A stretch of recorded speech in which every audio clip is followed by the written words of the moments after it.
Hello everyone and welcome. This is another Thursday of nice talks, and I'm really happy I can introduce our kind guest speaker, Jonas Schnitzer, postdoctoral researcher at the University of Pavia in Italy.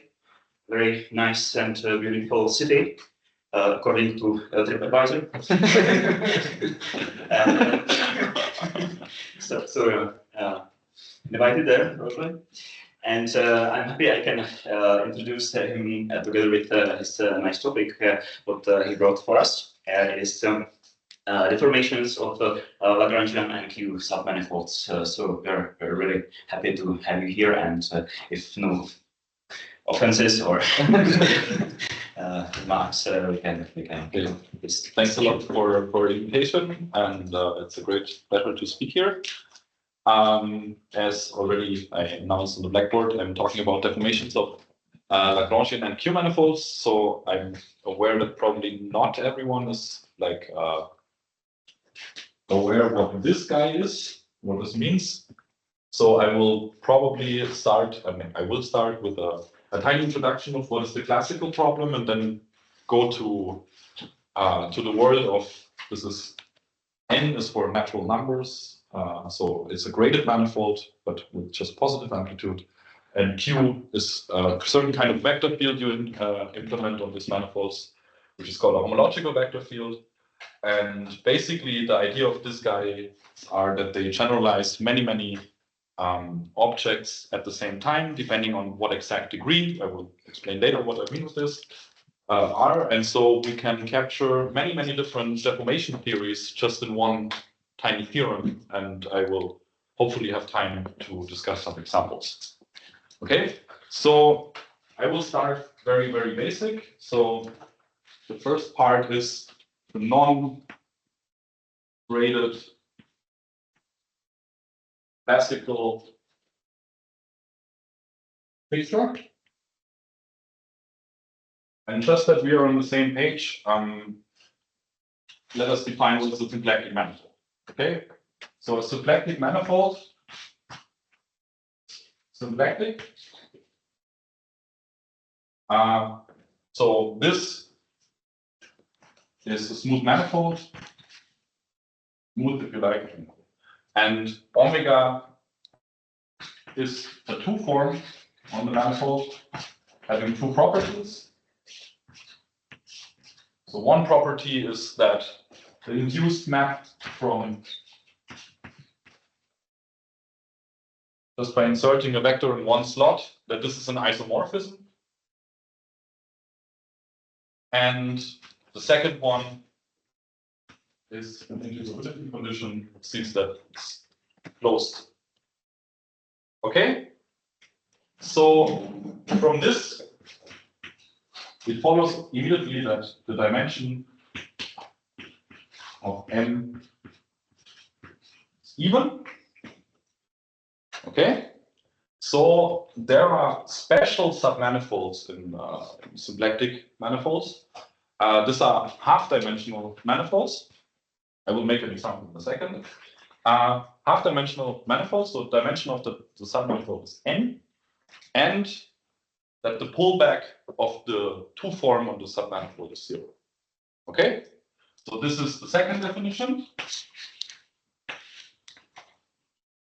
We say L inside is called Lagrangian.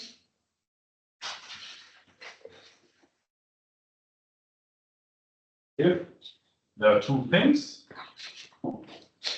dimension of L is dimension of M half, and the pullback, let's call this iota, the pullback of this form is 0. Okay, so now what I want to do is, I want to talk about deformations of these guys. So I want to have submanifolds which are close to this one, which are still Lagrangian. Okay?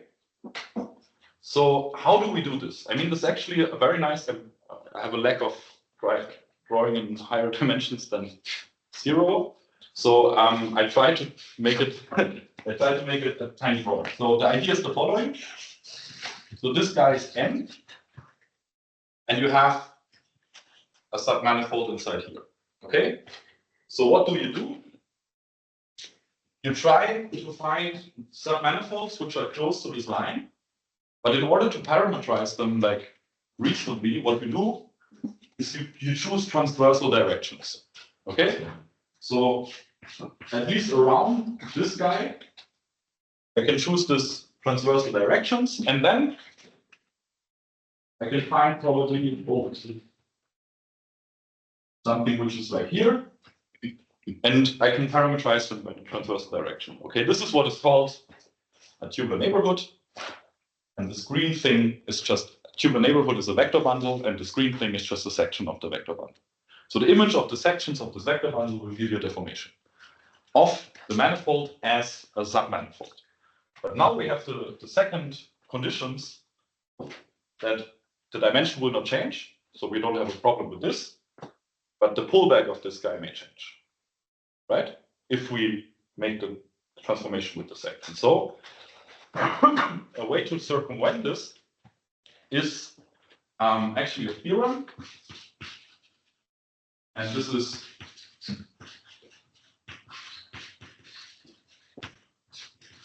what is called a Weinstein tubular neighborhood. So the idea is that in a symplectic manifold, a tubular neighborhood of a Lagrangian is not just a vector bundle, it has a very specific form.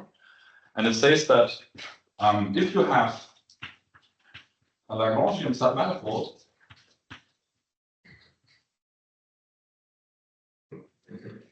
there exists an open neighborhood of L such that you have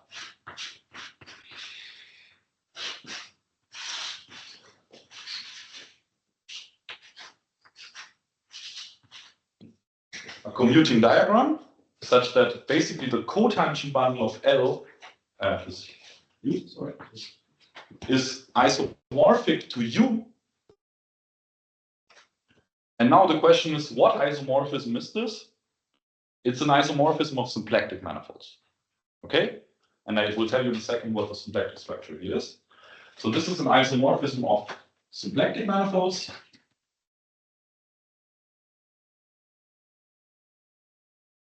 And so here I can write omega, and here I can write omega can. And if you know some symplectic geometry, you know that every cotangent bundle is a symplectic manifold, and this is exactly this canonical symplectic structure. If you don't know that that a cotangent bundle is a symplectic manifold, then take coordinates qi, pi, and what I mean with this is that qi are coordinates of L, and pi are the momentum coordinates, which are basically linear coordinates in T star L. Here is a question about compactness. Whether is there any No, you don't need. Okay. I mean, I put some things under the curtain. Actually, there is an open neighborhood of the zero section here, such that this is isomorphic. But I mean, morally speaking, you can do this. But there is no compactness assumption. What you need is it has to be a submanifold, so it has to be embedded. Otherwise, or probably not even. I mean, there are probably some epsilon conditions, but compactness is definitely not among them. Also a quick question. So the structure on U is the one induced from M? Yeah. Okay, so okay. Just a restriction of the omega. And this, so, okay, coordinates on L, linear coordinates on the fibers of T star L, and omega can, depends on whom you ask, is this guy. Okay? And you can check, I mean, there's sometimes a minus involved and blah, blah, blah. But you can check that actually this condition here, or this two form is actually coordinate free. So it transforms exactly as this linear coordinates. Okay. There is no collision whether it is inverse or embedded, Lagrangian, whether it is embedded or inverse. I mean, Topological collision. the point is it needs to be embedded because otherwise you don't find a tubular neighborhood. And actually, Weinstein proved that. I mean, basically, it's very easy because the zero section is always embedded, right? This is a diffeomorphism. It's to an open neighborhood. So in this diagram, you see already that this has to be embedding as well, because this one is. Okay, so it has to be embedded in order that this is true. Okay. So how does this help? I mean, now what we have is that we can deform the zero section here, then use this diffeomorphism to find manifolds which are close by, right? I mean, a zero section, deformation of the zero section here will give me a deformation of the zero section here, and then it will be a deformation of the Lagrangian submanifold here, using this diffeomorphism, okay?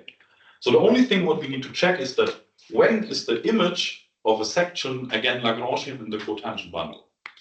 And actually, there's a very simple answer. So we have that you take, okay, what is a section of the cotangent bundle? It's a one form. Then the image of alpha is Lagrangian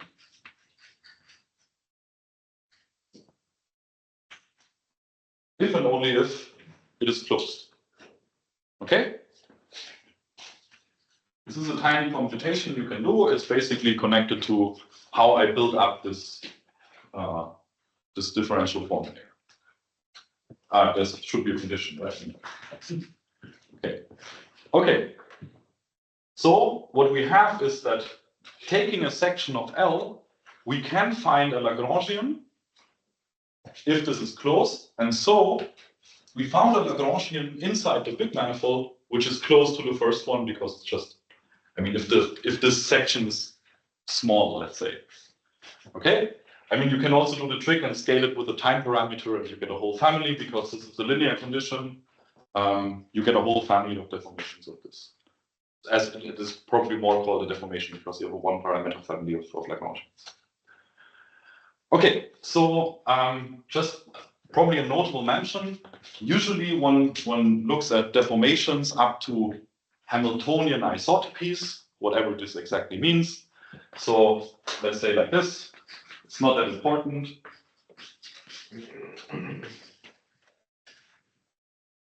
So deformations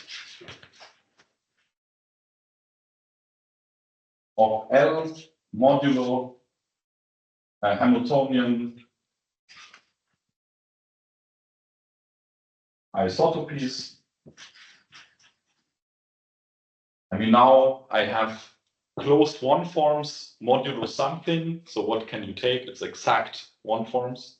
And actually what comes out is that what plays a role here is the first Deram homology of the manifold L. Okay, so this is basically the classical picture. Lagrangian submanifolds play, I mean, in this classical setting, they play an important role in geometric quantization, and there are a lot of applications of this. Actually, if you see a cotangent bundle as a phase space in physics, then actually the Lagrangian itself, which is the zero section, just gives you the position coordinates, right? It makes a distinction between position coordinates and momentum coordinates. So you can think of that a Lagrangian in a general manifold gives you something like a way to identify momentum position coordinates or momentum coordinates. Yeah. Yeah, let me just mention that, I mean, somehow here if I understand correctly, you consider closed symplectic manifold or just a symplectic manifold without bound. Yes. But somehow there is a variation of this like a principle or a more general story if you consider, let's say, symplectic manifold is contact boundaries, or let's say symplectic coordinates. Yeah, just the Chandrian Lagrangian ends, and then the same type of like a line figure theorem with hold there, the special variation for that. Exactly, yeah. The same type of story. Exactly. So I'm considering. I didn't mention explicitly, but thanks. Considering manifolds without boundary. If you have, it's like as already mentioned now. I mean, if you have a boundary, this has one dimension less, so it cannot be symplectic anymore. But under certain conditions, it's contact. It's a contact manifold. This is usually called the like odd dimensional sibling of the symplectic manifold. And there is also a notion what is a Lagrangian in a contact, and it's called Lagrangian submanifold. And you can do the whole story again. You can do the whole story for manifolds with boundaries, and exactly. Okay, so and it should look the same. I think this should be just the boundary Comanche. So probably this this Melrose whatever thing. I assume. I never saw it, but I assume. Okay. So what we're doing now is we're taking this whole idea. I mean, it's rather simple, right? I mean, it's taking a submanifold, finding a nice enough tubular neighborhood, which actually has more structure than just the vector bundle. It's actually just encoded by L. And then we try to deform this Lagrangian. So now the things become a bit more involved, because the second part is now graded manifolds. Okay. So graded manifold is basically the whole idea of a graded manifold is here. You do not only have coordinates like classical coordinates as you would have in a manifold, but you also have some weird non-commuting or anti-commuting variables, according which are have an internal degree. So let me write down the definition. It's a bit sloppy and it has some problems, but I think it's good to see. So a graded manifold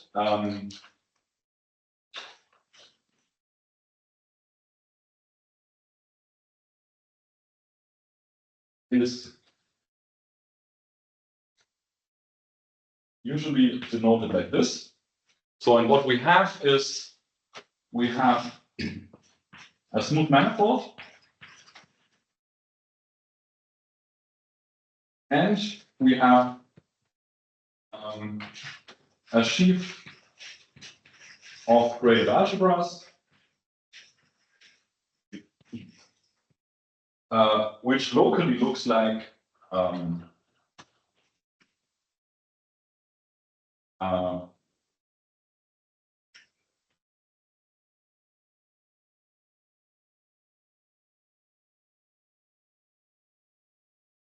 okay, so what do I mean with the symbols?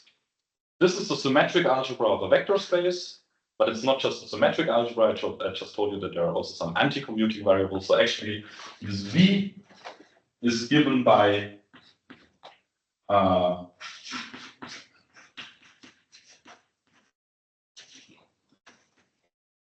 graded vector space, and pay attention that I really mean is, and all of them are finite dimensional. I will not write this down. And also the whole sum is just a finite. I mean, I don't allow too much graded variables. And so what you should think of is that a graded manifold is now something which is kind of close to a manifold, and this sheaf should represent something like the global functions on the manifold. It's not an algebra anymore, it's just a graded algebra, but in some way just a very easy one, because locally it's just the guy you know already times some polynomials which have a weird anti-commutation or commutation relation. Okay, so we call, so this is, probably I should write this here, of degree n. Okay, and the n is here. So what I'm saying is that a manifold of degree n, the highest generator of this vector space, or the highest generator of this algebra, has degree n. Okay, so probably, I mean, this already screams something like vector bundle, right? I mean, locally it looks like something which is a symmetric algebra of a vector bundle. So it's, in fact, there is something, a theorem which is called Bachelor's theorem, which says, in fact, actually what we're talking about is just a symmetric algebra of of a graded vector bundle. Okay, so probably, I mean, not to confuse you too much, let's make it an easy example.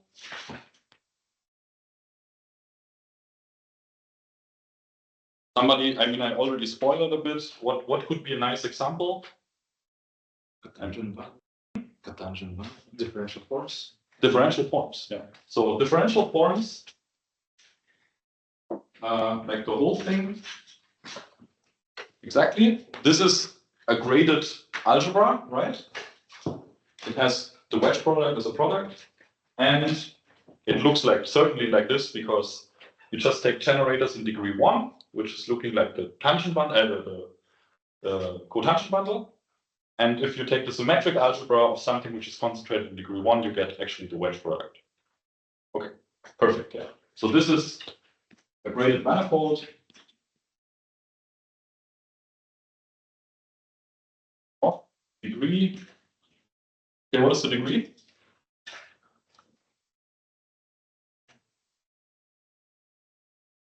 One. 1, exactly. It looks weird because actually this has more degrees than 1, but as I told you, n for me is the degree of the generator, the highest degree generator, and it just has 1 degree, so it's a degree 1.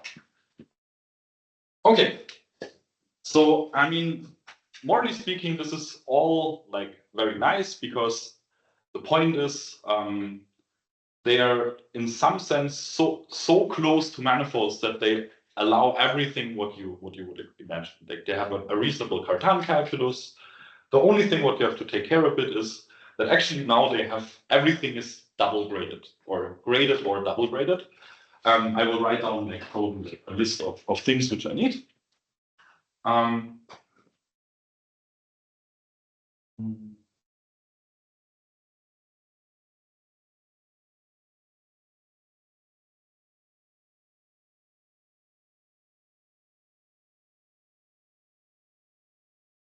One thing.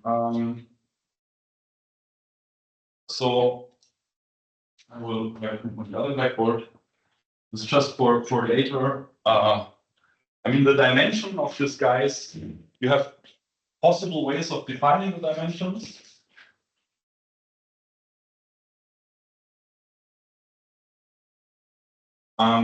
Because obviously you can remember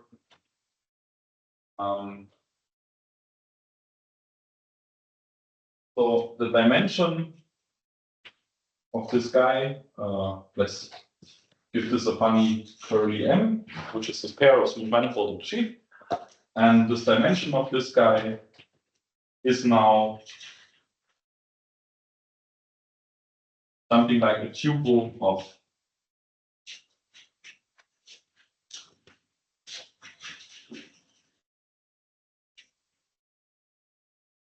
the dimensions of the vector spaces, and what will later on probably more important is that you have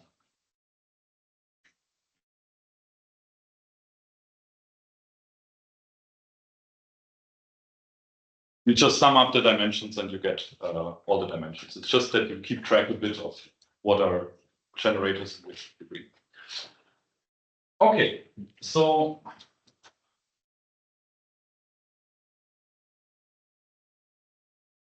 this is just to get used to my notation probably.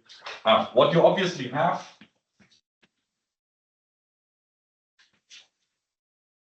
this is the derivations, and let me write just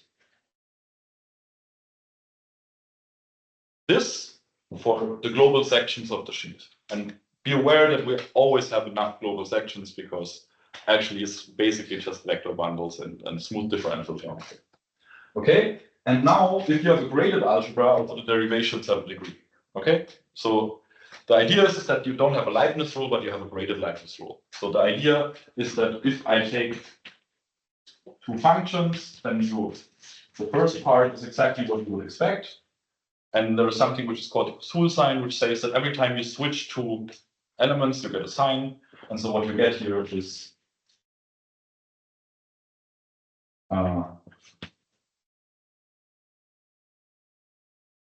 something like this. Okay, and with this I mean with this funny value, absolute values here, I mean the degree of f. So it's an element of a graded algebra. So it has, if it's a homogeneous element, it has a degree, and the same for this x.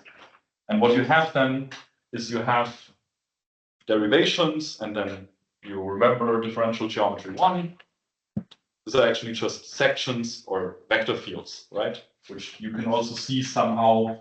I don't want to go too much into, but the sections of the tangent bundle, whatever this exactly means. Okay? Then what you have, so this is not a fact, it's just, you can also read it as a definition. Also what you have is, let's do like this. This one's here. So this is what I said, you have a bigrading. So the differential forms have now an internal degree, which comes from the fact that it's also graded by the gradings of the smooth manifold, and you have a slot degree. So let's say like this, if you have an element in here, this is a map from the vector fields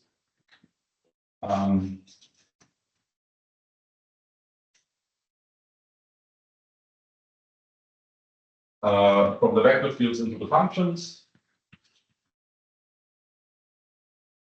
which is, and here I have exactly k times the vector fields, and it should be antisymmetric, but again with a graded sign, and it should have a degree L, which basically says that you can take a shift here, and this is a degree 1 map, degree 0 map, sorry. Okay, so it has an internal degree and a slot degree. That's what you have to remember. And what you can do now is you have a Cartan calculus,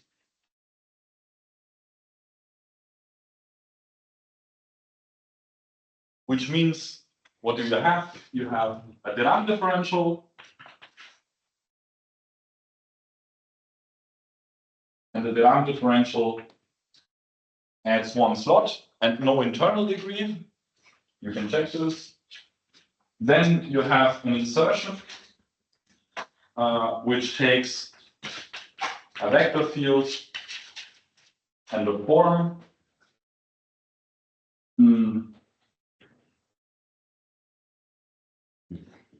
And spits out a form of, let's do like this,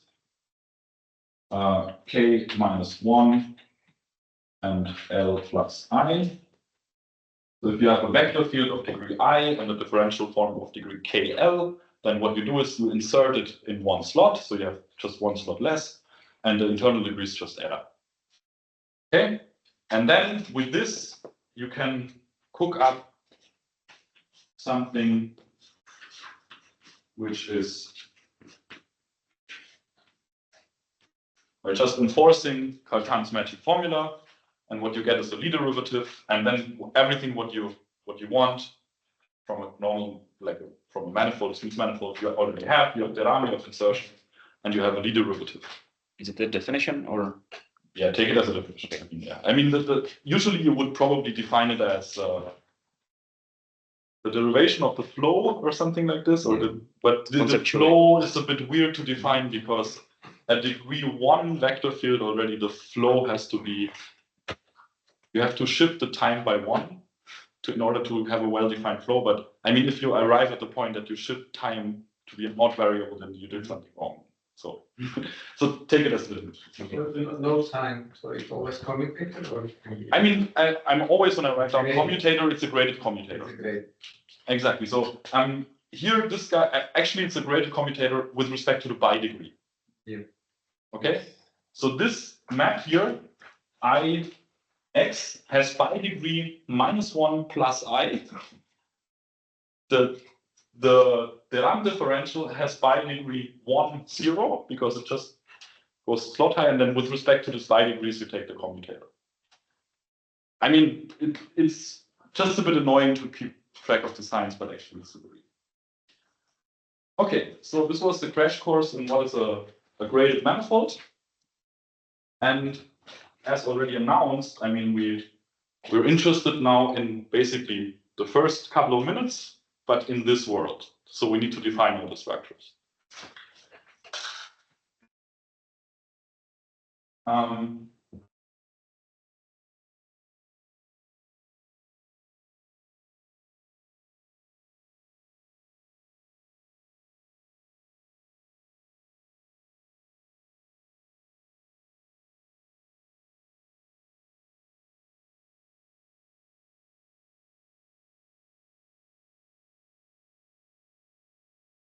Can I have a question? You count dimensions and the total dimension. Does it refer to some topological aspects of the matter, or it's just naming for?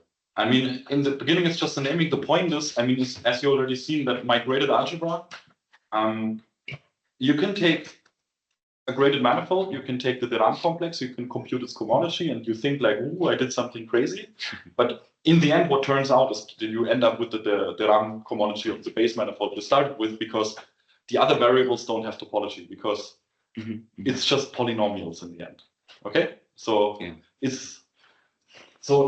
this graded stuff that doesn't see topology, it just sees topology of the base, which makes some sense. I saw an approach by David, who introduced some topology on this graded manifolds, but I don't think it is the same dimension as you mentioned. So yeah, this I don't know. Okay, so probably now it's time for. I mean, now you can already guess what I'm introducing. This is what is a symplectic NQ manifold. Okay, so what you have is now you have more data. You have three things. Okay, this is a degree n manifold, and you have the following. You have that omega is a two form of degree n. Okay, such that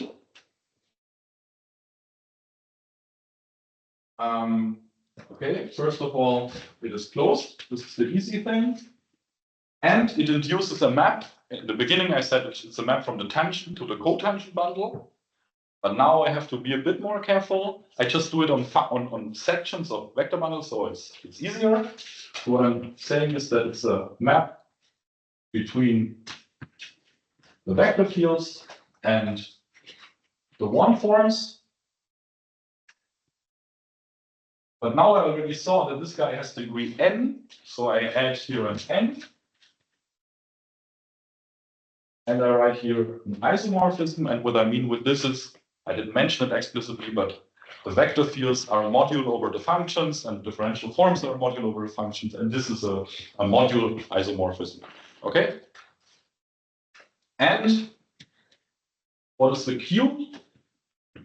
The Q is a vector field of degree 1, such that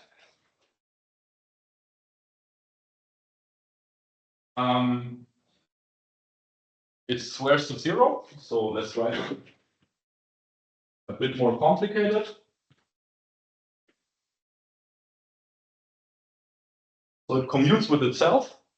Here, I told you for the derivations, you have to take the graded commutator. So the commutator of a degree 1 element with itself is actually Q times Q plus Q times Q. So this is why the half is in front here. Okay, and now we have the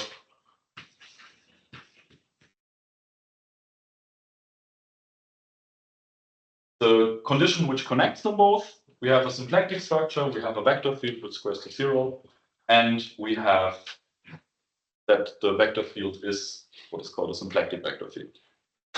Okay. Why is it here important to take a degree 1? No? Why not just to take something in all degrees? This actually, there is a reason. What do you mean in all degrees? Like, No, I mean, it's still vector field, but all degrees with respect to internal grading. Like, for example, when you speak about the algebroids and Weintraub's theorem, you look at associated supermanifold and then. yeah, but what you have to think is that this guy is already the second component. This is, I mean, you have a vector field. And, I mean, all odd guys in internal degree will have this commutative property. no, I mean, if you have an even degree here, then they compute Yeah. with itself canonically. Yeah. That's true. And the point is, I mean, you should think of this guy here as a differential. Yeah. Like, And the differential usually has degree 1. Of course, you can define also with more degrees, but I mean, this is just going. I mean, yeah, the differential. Probably it becomes clearer later because there are some structures which involve the Q and allow also higher terms. Okay, so let's make an example. But if you say this is the differential, then here is not increasing or decreasing the internal degree, right? So, The RAM differential does not increase the internal degree. but you said the Yeah. Q should be something like a differential. So Yeah. But there are two differentials actually. This is LQ. LQ is a map from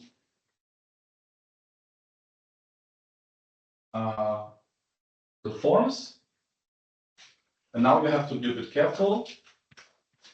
Now this guy is something like, okay, it just goes up in the internal degree. And the Deram differential, on the other hand, would go something like sure. okay, so you have two differentials, and actually, as you might think that this squares to 0 means that this is actually differential in this complex. Okay. Okay. Maybe a really basic question. So typically, let's say in simplified geometry is with this local model given by the theorem. So do you have like any version of a local model to this engineering edition? Yeah, this is actually one result of the paper. But nice question, nice question. I will probably come to this later, but it's not that important. But I mean, this Weinstein tubular neighborhood in some sense also gives you double theorem. Yeah. Right? Because I mean, if you take locally a Lagrangian, then you can take this tubular neighborhood, and the tubular neighborhood has the double coordinates. So yeah. But yeah. So let's make an example. I mean, I'm not sure how fit everyone is with Poisson geometry, but I just write down the example if you don't understand what I'm talking about. Okay, so take a manifold, or actually a Poisson manifold. Then what you can do is the following. You take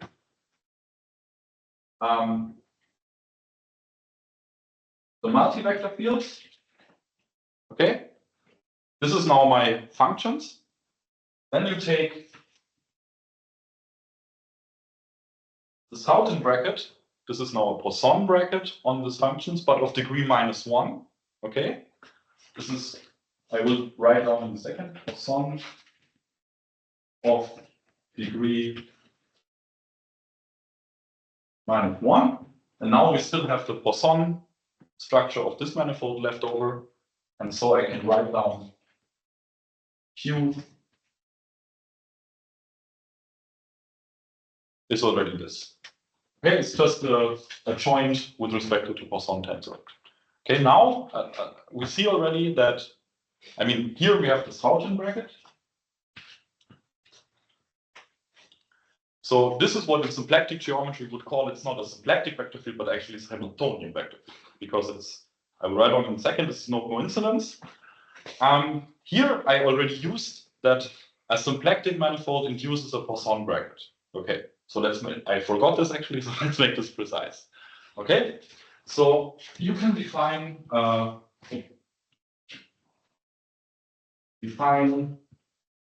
a bracket on functions which looks like this.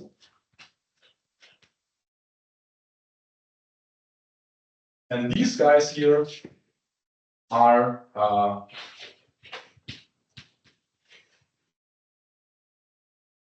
defined by this equation.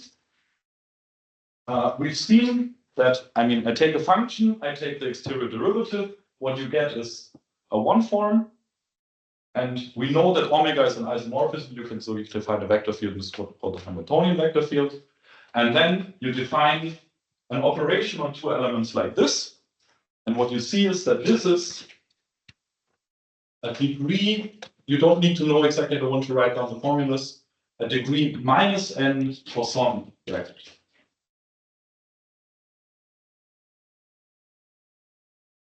And n is again the degree of the symplectic manifold. Okay, so what I wrote down here is not the symplectic structure, but the corresponding Poisson structure. And the Q vector field is this thing. And what you have now is this is a degree 1 symplectic and Q manifold.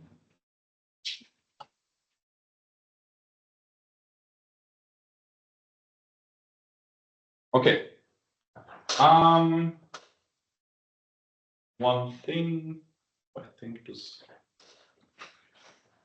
Okay. I probably should mention that here. I said that I have a degree n manifold and a symplectic form of degree n, and this is no coincidence that these numbers coincide, because here you make this identification, and if you want this to be an isomorphism, n is the only possibility for the symplectic structure for the degree. Okay, you don't have to see this. Just have in mind that this n and this n are the same, and it's not coincidence. Okay, so the next thing is that we have symplectic manifolds of degree n, and now we want to define what a Lagrangian field is. And I mean, the only thing what we have to take care now is we can copy the definition of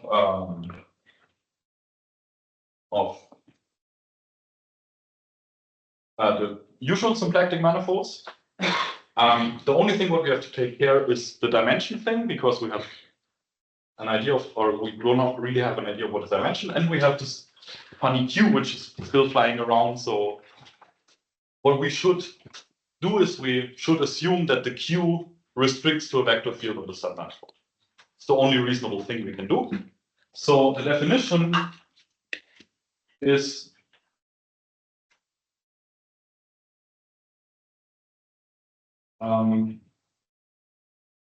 called Lagrangian.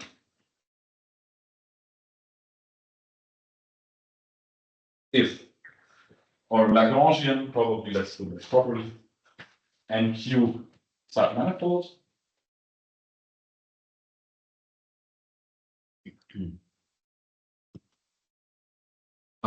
If, okay, the total dimension of L is half the total dimension of M. So exactly the same thing. We have that the pullback of omega is 0, and we want to have that Q is tangent to L.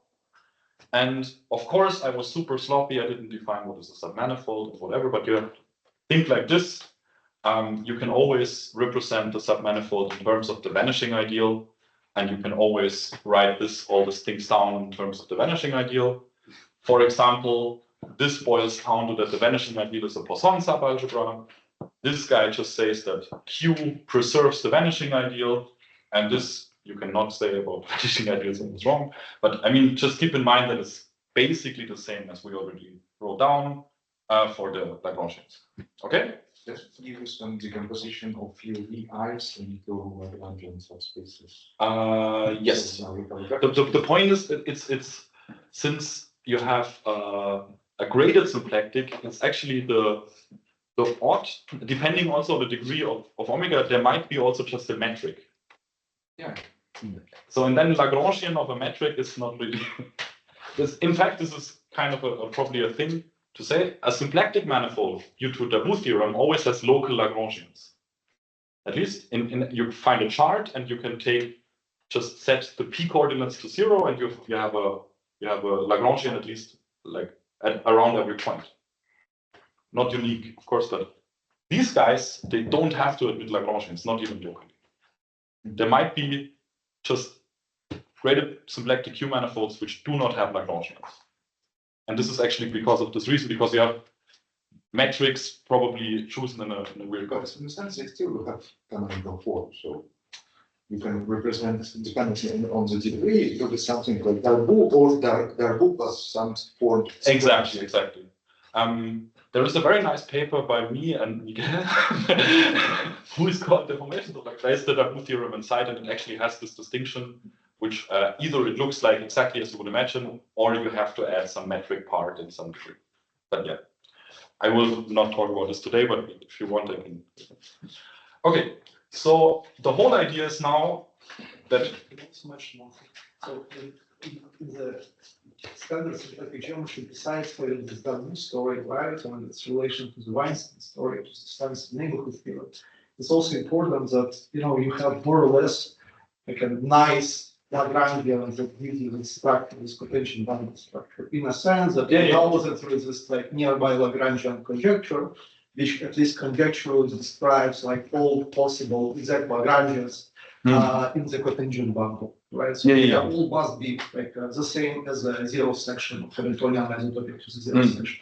So from this perspective, somehow this model is more or less like a canonical model given by the zero section. Yes. And so here again, it's a very different story if you cannot find Lagrangians in the local. Yeah. This is exactly. The point is still you have something which is exactly looking like Darboux, but also a bit weird. I mean, I will. There is probably no time today, but I. Okay, so we have the Lagrangians. We set up the story of the Lagrangian. So now what we want to do is we want to do exactly the same as before, right? So what do we need for that? First point was Lagrangian's tubular neighborhood theorem. Okay, so long story short, we have it. I mean, this is graded Lagrangian tubular neighborhood.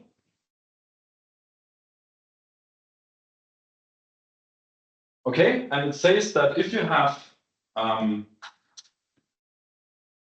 symplectic degree n symplectic manifold, then I write it down again a bit sloppy, and now an L Lagrangian.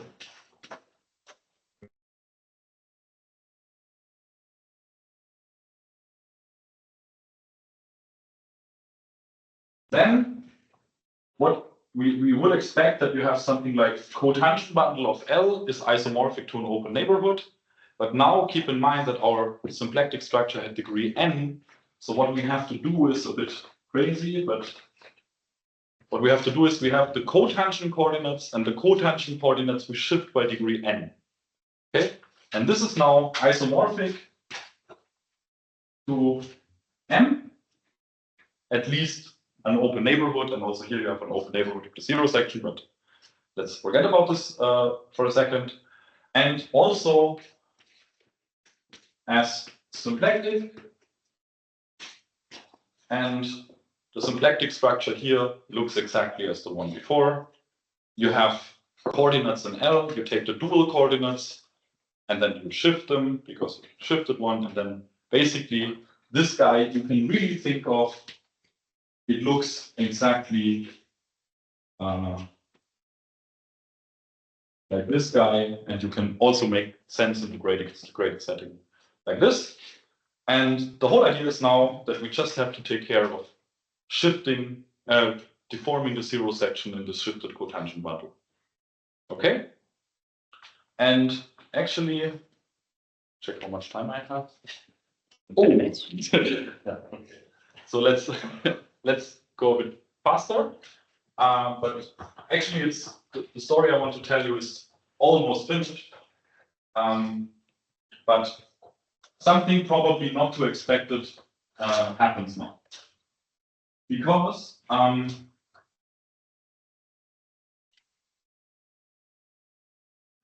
we have still this Q vector field which is around, which we didn't take care like in the classical picture, because a degree 1 vector field doesn't exist on a manifold. Okay, so let's be a bit more quick. So now what I want to do is I want to deform the zero section in the shifted cotangent bundle. Okay, so what kind of one forms do I have to take? I have to take degree n one forms, because I go to the n shifted cotangent bundle, and then we have that the image of alpha. Also, this is a bit weird to think because it's not really a map. It's like has weird coordinates, but you can make sense of this. This is Lagrangian if and only if it is closed. This is exactly the same story. Okay? Now, there is a theorem by Reutenberg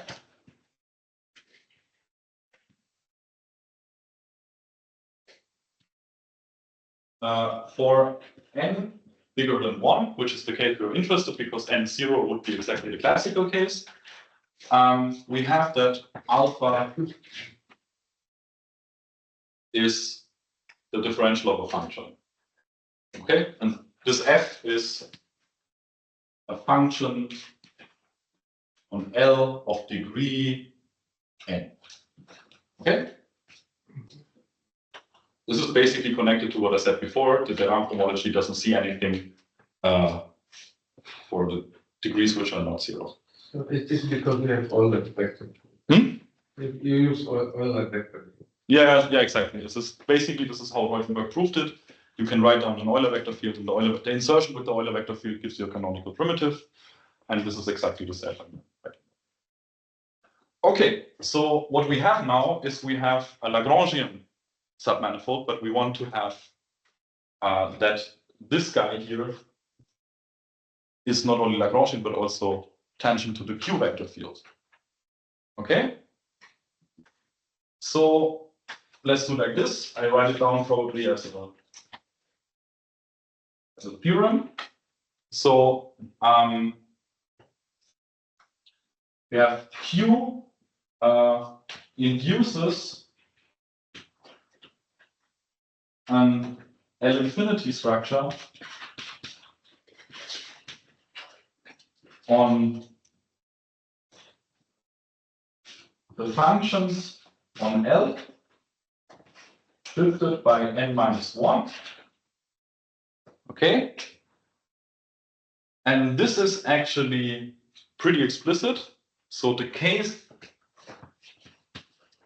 bracket of an infinity structure is given by, oh god, classical stuff, what you do when you talk about infinity structures. And then what you have is you apply Q to F1, you bracket it with F2. Sorry, in here I mean boson brackets.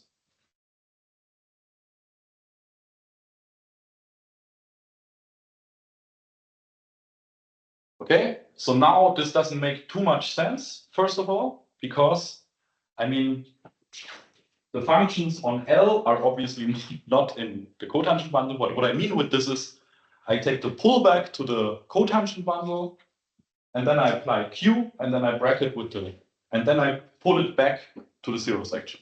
Okay, so principally speaking, like morally speaking, I should put the projection pullback here everywhere. And here I should take the pullback with the zero section. And then you get, for every K, you get a map, which maps functions to functions. And what this theorem says is that this gives me an L-infinity structure, whatever this exactly is, okay? On this shifted thing. And like the proof is actually super simple. I just say the words derived brackets. If you don't know what it is, it's impossible for me to explain. If you know what it is, you see immediately how it works. This is basically the definition of a derived bracket. Okay, then the thing is, what do we do with this? We say that the graph of df, where f is a function of degree n, like exactly as we said, this is, we know it's Lagrangian, but now we ask that Q vector field is tangent, is a Lagrangian Q and Q submanifold.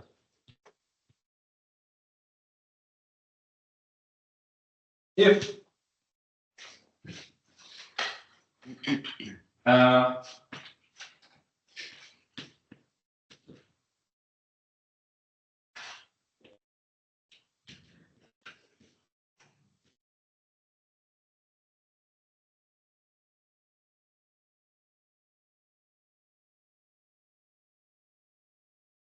okay, be aware that this brackets, there is no reason why there should be just finitely many.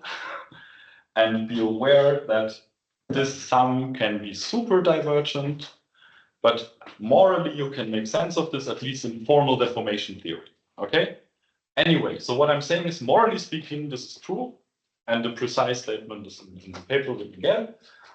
So what you should think of, we know the graph of df is a Lagrangian, and now it's a Lagrangian NQ manifold, submanifold, so the vector field is tangent to the graph, if and only if this equation is fulfilled. And now, if you do a bit of deformation theory, this equation is like screaming into your face. This is what is called the Maurer-Cartan equation. Maurer-Cartan equation of f is 0. Okay, so I'm coming to an end in a few seconds. So the idea is the following. You take a Lagrangian, you take a tubular neighborhood, this Lagrangian tubular neighborhood, you build out of this data an L-infinity structure, and certain elements of this L-infinity structure give you deformations of this Lagrangian. So you can ask that, for example, the tubular neighborhood is obviously not unique. So you can ask, if I choose two different Lagrangian tubular neighborhoods, what happens to this L-infinity structure? And actually you can show that they are non-canonically isomorphic, but they are isomorphic. So especially these elements are the same. And you can ask also, if you do deformation theory, what are, for example, trivial deformations and all the stuff just on the level of this L-infinity algebra. And I don't have time now, but we did all of this. And so probably just few examples, because actually, as I said, this theory is just as rich as its examples, right? So I just write them down, like, and then I stop. So basically, you can ask now, okay, we wrote down an example already of a degree n, a degree 1 symplectic manifold. What are Lagrangians inside, and what is the deformation theory? So for degree 1, we have that is Poisson manifold. Actually, you can show that every degree 1 Q symplectic manifold is a Poisson manifold. And we have Lagrangians inside. This is the same as isotropic submanifold. This is certain kind of manifolds in Poisson geometry. And what we get out is the deformation theory of coisotropic submanifolds in Poisson geometry. This was done by Catania.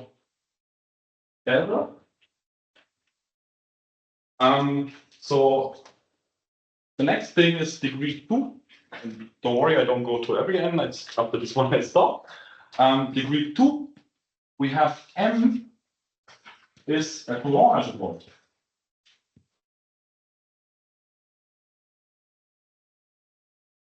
Okay, this is a theorem. I think it's also Reutenberg who proved that a degree 2 symplectic NQ manifold is the same as a Coulomb algebroid. And now you can ask, what are Lagrangians? Lagrangians is or are Dirac structures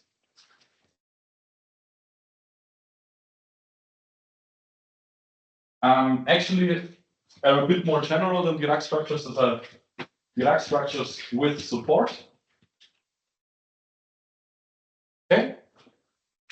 And the deformation theory of Dirac structures also looks a bit like more complicated than in our picture, because they also had to do everything in coordinates or whatever. And the deformation theory of Dirac structure was done by, I think, Gualtieri and Sambon, and many people worked on this. And actually, what we could show is that, I mean, you can go on and just list the degrees. There is always the same story. M is a higher Coulomb algebroid, probably, or not probably, it's a higher Coulomb algebroid. And then you have something like higher Dirac structures. And basically, we showed that all the deformation theory known about this is just one of the same instance, namely this of deformations of Lagrangians in the symplectic NQ manifold. Okay, so I hope I was not too fast in the last few minutes. Thank you very much for your talk.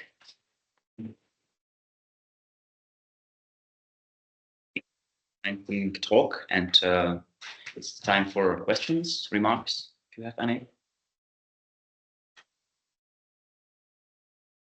Is L0 is differential? Is L0 differential or not, or L1? I would suggest, I would suppose, as a differential geometer, that there should be some DL plus bracket in Moller-Cartan from the 20s. So what exactly do you mean? Like the L0? Is L0 connected? I don't know. Is L0 connected to the differential D or not? To not the differential D. So there's no L0. Right? There is no L0 actually. Zero. L0. Yeah, L0. This would be the curvature of the L-infinity algebra, but actually this theorem says that it's not. There's no curvature. L1 is actually just, as I said, it means that you have the Q, which is tangent to the submanifold, and L1 is just the Q restricted to the submanifold. And then the higher ones are really non-trivial brackets. And in this example already, you see that this is not just abstract things you write down. There are really infinitely many brackets which all do not vanish. Okay? And in some cases, I mean, I didn't talk about like in detail about submanifolds, but it happens that the underlying manifold of this submanifold is the same as the one we started with, right? So that just the weird coordinates are not like as the differ just in this odd coordinates or in this great coordinates. And then what you can show is that actually for a degree n symplectic NQ manifold, the highest bracket which can appear is n+1. And there is even like a funny formula for exactly how this bracket looks like. Okay. This is a question from chat. Should F be rather with a domain L instead of M in your last theorem? What do you mean? If I Yeah. get question correctly, yeah. This is an L. Sorry. Yes. Nice. Okay. You mentioned that we potentially could have like a different infinity structures. They will be isomorphic, but not canonically the same. Why? They're not the same, but this is actually I mean, they will be, yeah. actually, I mean, differential geometry, you know that two tubular neighborhoods are homotopic, Yes, but not canonically homotopic. that's right. And this is exactly the same story. This is exactly the same story. I see.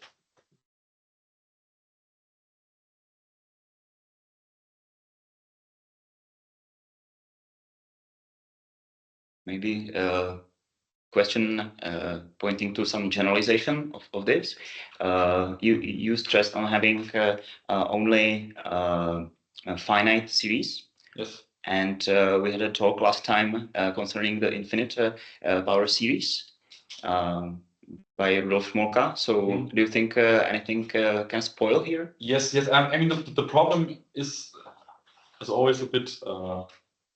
For me, it was crazy that like positive amplitude graded manifolds work so perfect, and then if you add negative ones, then you have really problems with sheaf theory and all this stuff. Okay. I mean, if you do it heuristically, we never used that it's positively graded or that the gradation is always. We never use coordinates or whatever. It might happen that if you that, for example, as I said, that the degree n of the manifold is connected to the degree of the symplectic structure, then you should probably have something like a degree infinite symplectic structure, which you probably don't want. Okay. So I don't know. I mean, but there's definitely a lot of space for generalization. For the most obvious would be first to include also negative amplitude coordinates. But again, there's some problems which are not connected to our thing. It's more connected intrinsically to this theory. And with infinite dimension, I don't know, but it might be also. Okay. So, but as usual, also in infinite dimension, it's also hard to define a symplectic structure because you have like different ways of defining symplectic structures. I see. Like weak symplectic and all that.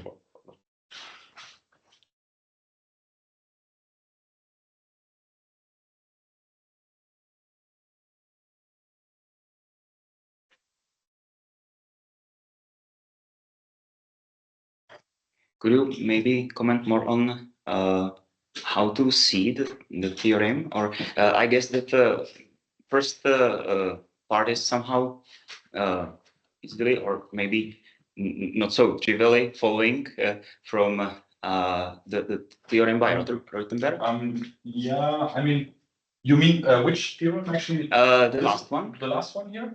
Yeah, I guess. Actually, it's kind of simple to see. I mean, at least heuristically. So what you're doing is, if you're in the cotangent bundle, right? If you take,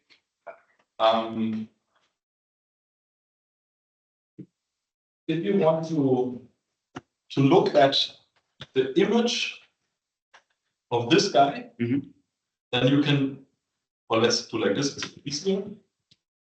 Then what you can do is you can write this down as a flow equation, like a flow evaluated at the time, but for which vector field, right?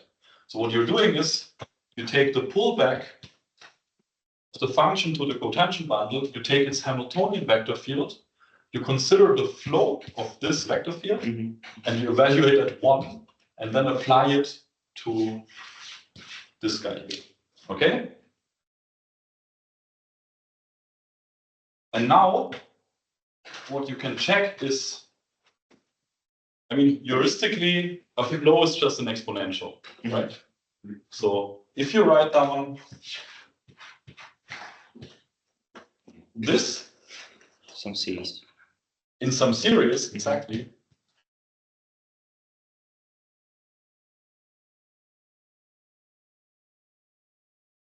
I see.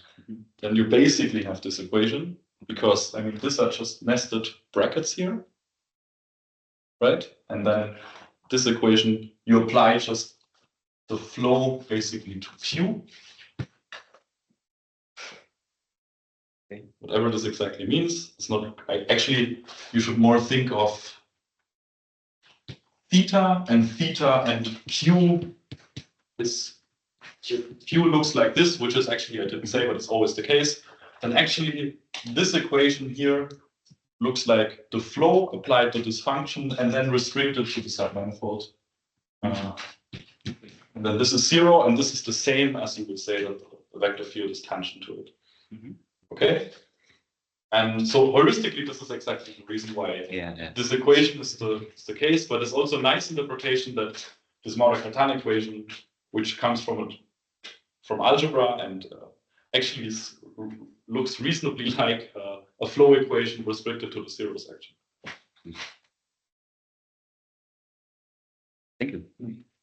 Any other question? So it doesn't seem to be the case. So thank you again for nice answers. Thanks a lot.